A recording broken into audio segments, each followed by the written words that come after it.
स्नेहल पाटकर या विशेष कार्यक्रमात तुमचं सगळ्यांचं स्वागत।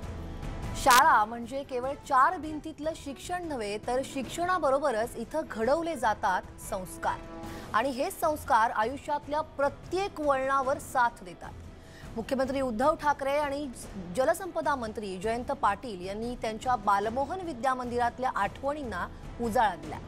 मुख्यमंत्री उद्धव ठाकरे बालमोहन शाळेच्या 1976च्या बॅचचे 10वी ई मधील विद्यार्थी तर जलसंपदा मंत्री जयंत पाटील हे 1977च्या बॅचचे 10वी ड मधील विद्यार्थी।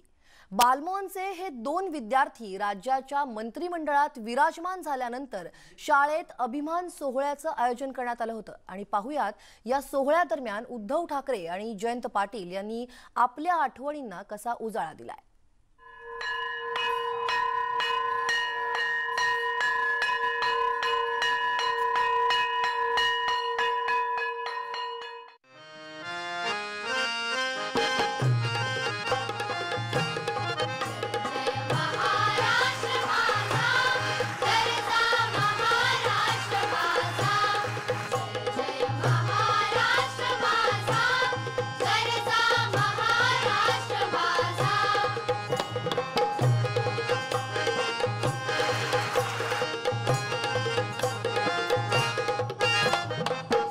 या शाळेमध्येच हा कार्यक्रम करावा असं आमच्या मनात आलं। म्हणजे शाळेच्या मनात तसं आलं। शाळेच्या वास्तूमध्ये त्यांनी यावं आणि आजचे जे विद्यार्थी आहेत त्यांच्या समोर आपण त्यांच्याशी गप्पा मारून त्यांचा जीवनपट उलगडून दाखवला तर त्यांनाही एक प्रेरणा मिळेल असं वाटलं। म्हणून आज या छोट्या सभागृहामध्ये तुम्हाला बोलावलं, पण ते शाळेचं आहे आणि ते आपलं आहे की शाळेची वास्तू आज उद्धवजींशी काय बोलू इच्छिते आपण पाहूया। एवी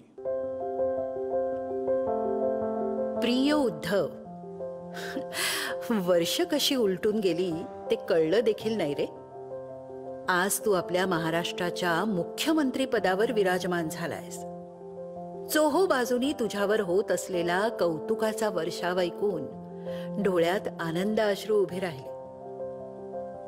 तुला आठवतं का रे, बाळांनो अशी आपल्या दादानी दिलेली हाक? किती लाड केले रे त्यांनी तुम्हा मुलांचे।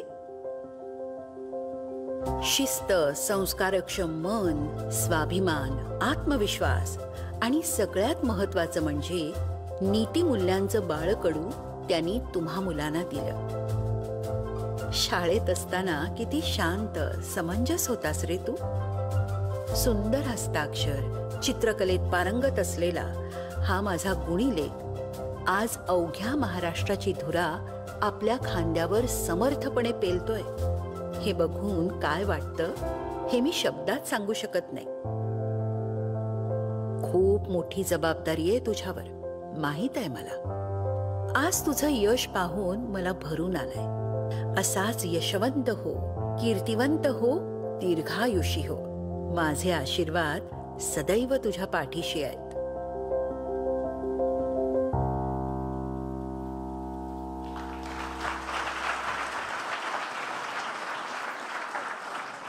याचं लेखन केलं होतं तुमच्याच वर्गातली अमिता देवस्कर सामंतीने। आमच्या वर्गातली हुशार विद्यार्थिनी होती तेव्हा। हो ना।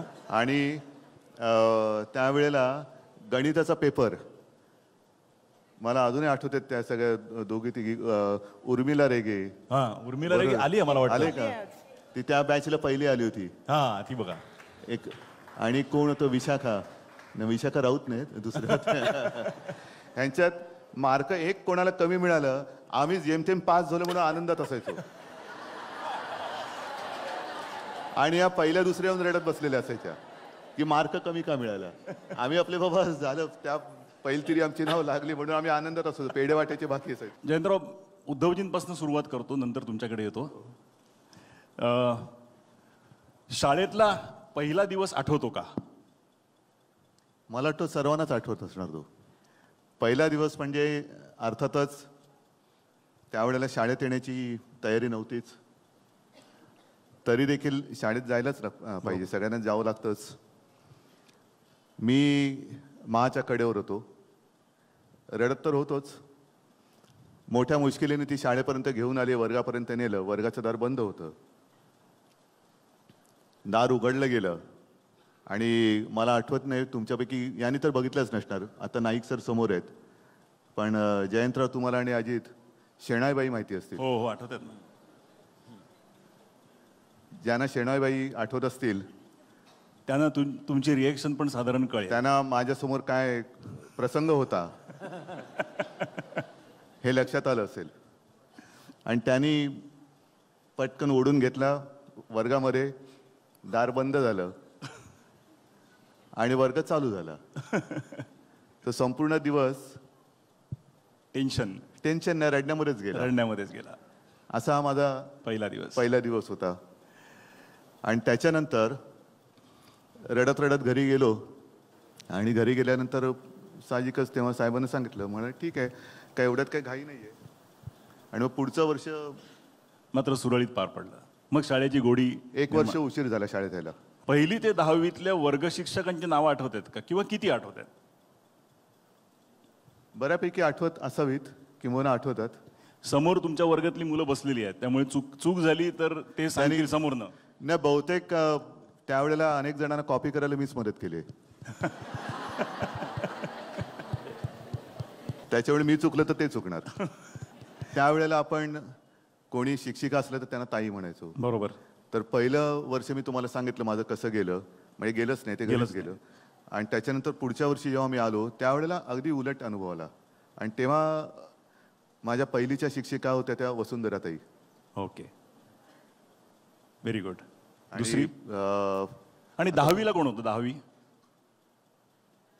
10वीला कोण होतं रे? जाधवबाई. ओके, मग आता ते मला मदत करतात. हा, मदत करतात.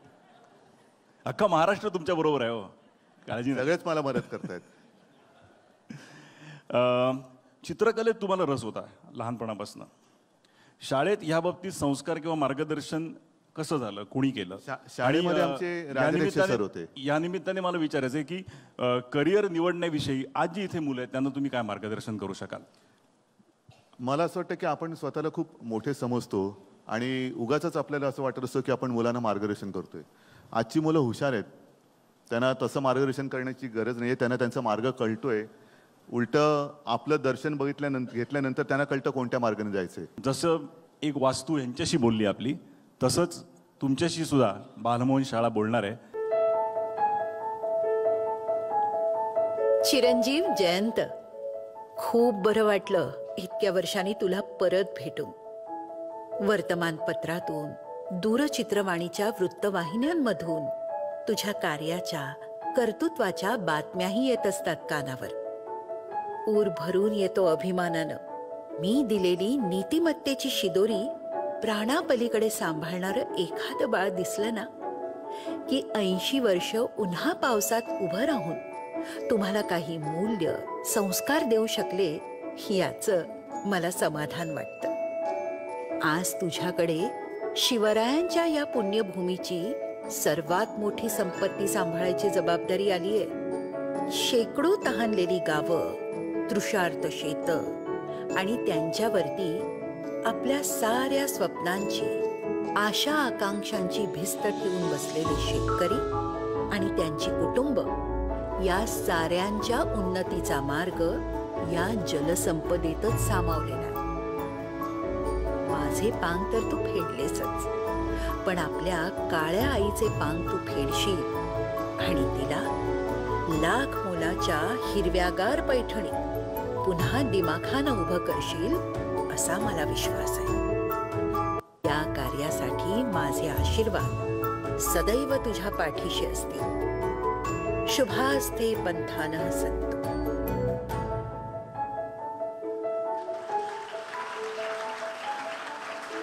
तुम्हाला पहिला प्रश्न विचारतो तो असा की शाळेत असतानाचे तुमचे आवडते खेळ किंवा छंद याविषयी सांगाल का? कुठले खेळ आवडायचे किंवा काय?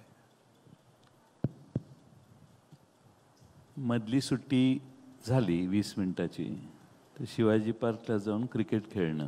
बरं. 20 मिनिटात 12-13 मिनिटाचा खेळ व्हायचा, पण त्यात जी मजा होती ती परत कधी आली नाही. त्यामुळे क्रिकेट हा सगळ्यात आवडता. मग लंगडी खालच्या पटांगणात लंगडी खेळायचो. मला वाटतं बरेच खेळ आहेत, पण विशेषतः हे 2. आणि छंद आवडते कुठले होते, म्हणजे चित्रकला किंवा? मला असं स्वतःलाच असं वाटायचं की मी फार चांगलं चित्र काढतो. म्हणून यांच्यासारखं एवढं मला म्हणजे यांच्यापेक्षा फारच 100 पट कमी, पण मला असं वाटायचं की माझं चित्र चांगलं आहे, म्हणून चित्रकला ही मला कला येते असं मला त्यावेळी वाटायचं. आता लक्षात आलं माझ्या, पण त्यावेळी वाटायचं. पण वाचन हा छंद हा सुरुवातीपासून होता. वा. श्रीमान योगी 4थीत वाचलं होतं मी. त्यामुळं वाचन हा जास्त चांगला छंद होता माझा त्यावेळी. पुढचा प्रश्न पण दोघांना आहे की शाळेत घडलेला एखादा अविस्मरणीय प्रसंग आमच्यासाठी शेअर करू शकाल का तुमच्या आयुष्यातला? मला वाटतं की 7वीत किंवा 5वीत होतो मी. इनामदार सर शिकवत होते. मी, उज्ज्वल, मिलिंद, एक आम्ही 5-7 जण 3 पहिल्या पहिल्या, दुसऱ्या आणि तिसऱ्या बेंचवर आम्ही दोघं बसलेलो, तिघं. आणि अचानक असं खिडकीच्या बाहेर काहीतरी होतंय असं वाटल्यावर आम्हाला वाटलं की आपण खिडकीच्या जवळ जायला पाहिजे. पण आम्ही क्षणार्धात 9 जणांनी बेंच डावीकडे सरकवली. मध्ये गॅप मोठी पडली आणि त्यामुळे आता जसे सगळे हसले तसे सगळे हसले वर्गातले. त्यावेळी सर वळून बघायला लागले. त्यांनाही लक्षात नाही आलं की काय झालं. आणि नंतर त्यांच्या लक्षात आलं की ह्या 9 मुलांनी बेंचेस खिडकीला पूर्ण चिटकवलेले आहेत. आणि त्यांच्या लक्षात आलं ह्यांनी काय पराक्रम केलेला आहे. त्यांनी अतिशय चांगला प्रसाद आम्हाला दिला. मला असं कळलंय की एक प्रयोगशाळेत काहीतरी एक घटना घडली होती, ती आठवते का? प्रयोगशाळेच्या तुमच्याच मित्रांनी मला सांगितले. प्रयोगशाळेपेक्षा मगाशी जयंतरावांनी जो उल्लेख केला की मधली सुट्टी, ओके, मला वाटतं 2:20 ते 3 अशी ती असायची. बरोबर, 2:20. म्हणजे आज शाळा 2:20ला सुटेल या बोर्डची आपण वाट बघायचो. नक्कीच. आणि पाऊस पडला, जोरात पाऊस पडलाय की 2:20ला सुटेल. मगाशी जयंतराव तुम्ही जे सांगत होतात की मधली सुट्टी जिची सगळेजण वाट बघत असायचे, घंटा वाजल्यानंतर आम्ही सुसाट धावत सुटायचो ते रवी वसईकरचा वडापाव खायला. हातामध्ये तेव्हाच्या त्या बॅग्स असायच्या. मला आठवत नाही, म्हणजे आता कळत नाही की हे कसं काय सगळं टाईम मॅनेजमेंट. धावत जायचो, वडापाव घ्यायचो आणि आमची टेस्ट मॅच सुरू व्हायची. आणि त्या 2 स्कूल बॅग्स एकमेकांवरती लावायचे आणि कोणतरी बॅट घेऊन यायचं, कोणतरी बॉल घेऊन यायचं आणि मग आमची टेस्ट मॅच सुरू व्हायची. आता किती मिनटं खेळायला मिळायचं. त्याच्यामुळे तेव्हा आता 5 दिवसाची मॅच तर गेली, आमची मॅच महिना चालायची. कारण व्हायला पाहिजे ना. किंवा तुम्ही रोज 20-20 खेळायचा असं म्हणता येईल आपल्याला. नाही, म्हणजे आजची मॅच उद्या चालू पुढे तो पूर्ण त्या टीमचा ऑल आउट होईपर्यंत ते चालू राहणार, बॅटिंग सगळं. आणि असं एक दिवस झालं की आमचं वेळेचं भान जरा चुकलं, रंगलो आम्ही. शाळेत आल्यानंतर कामतबाई उंच अशा कामतबाई, हो, त्या वाट बघत होत्या आणि आमच्या विश्वचषक टीमला त्यांनी मग लाईनीत उभं केलं आणि मग पारितोषिक वितरण झालं. शाळेत वेळेवर पोहोचणं जमायचं का तुम्हाला विचारतं का? उशीर वगैरे व्हायचा? आज पण उशीर आलेत.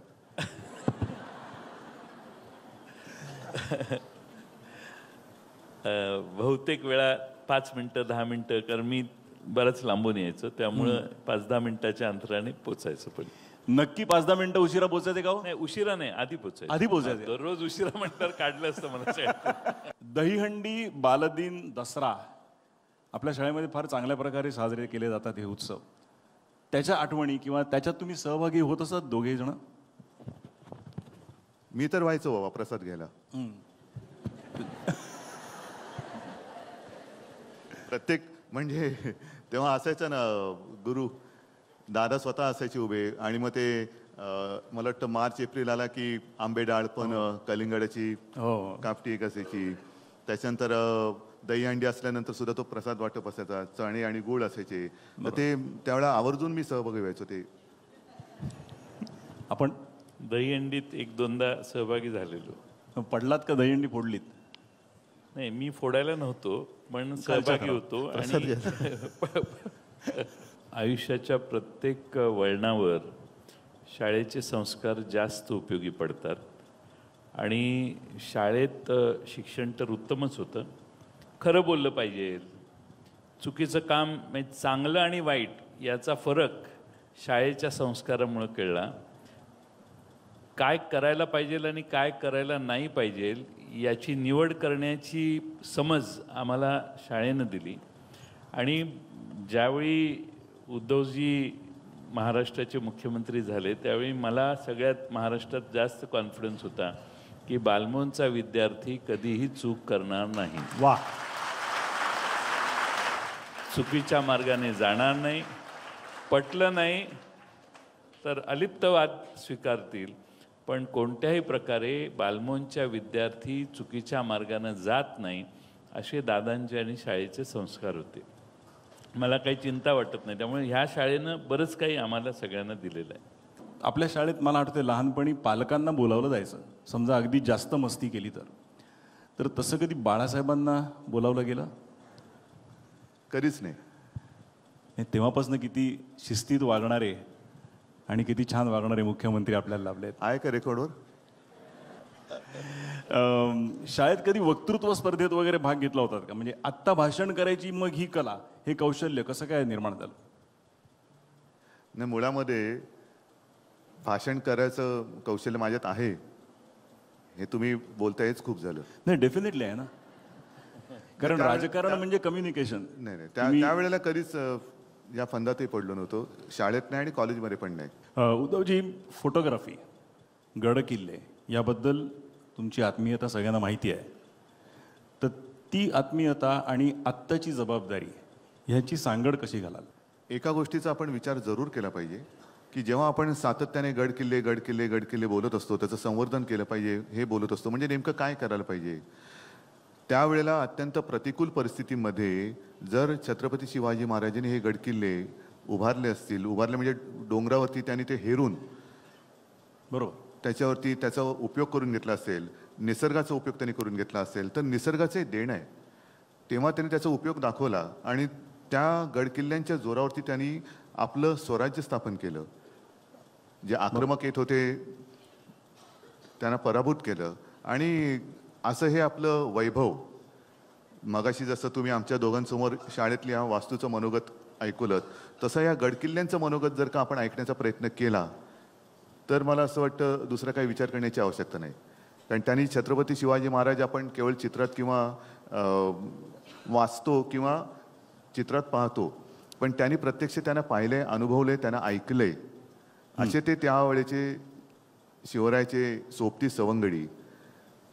बरोबर. जर त्यांना आपण जपू शकलो नाही तर मग त्याचा उपयोग काय? आणि हे वैभव जे आपलं आहे, हे वैभव आपण जगासमोर त्याच दिमाखाने पुन्हा दाखवू शकलो नाही तर मग आपल्याला, मला असं वाटतं, अधिकार नाही छत्रपती शिवाजी महाराजांचं नाव घेण्याचं. अगदी खरं आहे. एक रॅपिड फायर ॲक्शन असतं ना, त्याप्रमाणे एक काही प्रश्न तुम्हाला विचारतो. पहिल्यांदा उद्धवजींना विचारतो, संजूचा वडा की वसईकरचा भजीपाव? सध्या युती आणि आघाडीचं राज्य आहे. युती काय याच्यामध्ये, आघाडी इकडे. पोळीचा लाडू का चावम्याव? शाळेत तेव्हा मिळायचं चावम्याव. सगळ्याला उत्तर तेच आहे. बरं, डब्यामध्ये लाडू आणि इकडे आल्यानंतर चावम्याव. बालमोहन की जे जे? नाही, दोन वेगळे आयुष्य आहेत आणि दोन्हीही माझ्यासाठी खूप आनंददायी आहेत. पु ल देशपांडे की आचार्य अत्रे? पुन्हा तेच सांगेन, दोन्ही दिग्गज. आणि हे आपल्या जसं गडकिल्ले आहेत तसं हे आपल्या मराठी मातीचं एक लेणं आणि देणं आहे. वर्षा की मातोश्री? निश्चित मातोश्री. इस्लामपूर की मुंबई? दोन्ही ठिकाणी आहेत. हे सगळे जर दोघे जणांना बरोबर उत्तराशी जपून देतात ना, दोन्ही दोन्ही दोन्ही. दोघे बालमुंचे आहेत. तुम्ही महाराष्ट्र राज्याच्या सर्वोच्च स्थानी आज विराजमान झालेले आहात. आज मा जर असत्या तर तुम्ही त्यांच्याशी आज काय बोलला असतात? 2 वाक्य तुमच्याकडून हवी आहेत. मला नाही वाटत काही बोलायची आवश्यकता लागली असती.